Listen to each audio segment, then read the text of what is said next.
The Tanzanian Ministry of Energy and Minerals has included Kibo Mining's Rukwa coal-to-power project as a strategic component of the Tanzanian government's national energy strategy. For more on the project, we are now joined on the line by Louis Kutsia. He is CEO of Kibo Mining. Louis, a very good afternoon to you. I know you're sitting somewhere in Cape Town. Let's talk about Tanzania, though, and this endorsement, if you like, by the government of your project as part of their strategic projects. What does that mean? What difference will it make? Well, good afternoon. I believe the difference that it will make is that it will, in the first instance, contribute, or hopefully contribute, to a significant stabilization in the baseload energy demand in Tanzania. We are all aware of the fact that energy at the moment is a big crisis point in Tanzania, and that the Tanzanian government has done a lot of work and has declared their commitment to change the situation with regard to energy and to invest everything possible to make sure that the energy situation in Tanzania changes.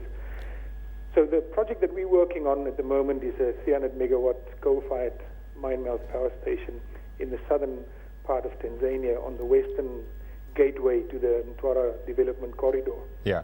And that will hopefully contribute to kickstart economic growth and sustainable growth in that part of the country and country as a whole. Yeah. So in part what you are saying is that by the government declaring this part of its national energy strategy, they will facilitate movement, like a help of equipment as well as personnel. Is there anything to do with lower taxes potentially coming into play here because you are now being involved and included as part of the overall energy strategy? Well, we would hope to believe so. We have the support from the government. Government, I think, understands what is it that will be required to make this project a feasible and affordable project in the country. In other words, what is required to make sure that we can produce affordable energy within the context that I've just explained.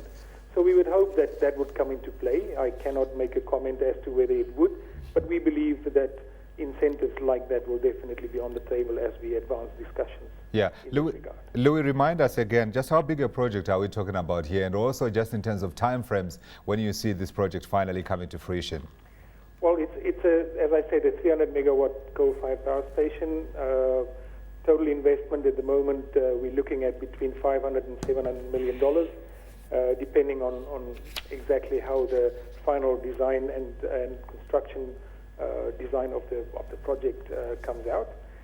We are also looking at a time period of roughly 48 months to fruition. In other words, hopefully within 48 months, the first megawatt will be delivered into the grid. Absolutely. Louis Kutsia, CEO of Kibo Mining, talking to us on the line from Cape Town. And of course, this project is part of actually 5 projects that Kibo Mining is working on, including the Haneti, which is a nickel PGE, as well as a gold project, the Morogoro Gold Project, and then Lake Victoria Gold Project, Rukwa, which we've just been talking about now, and Pinewood, which is a coal and uranium project.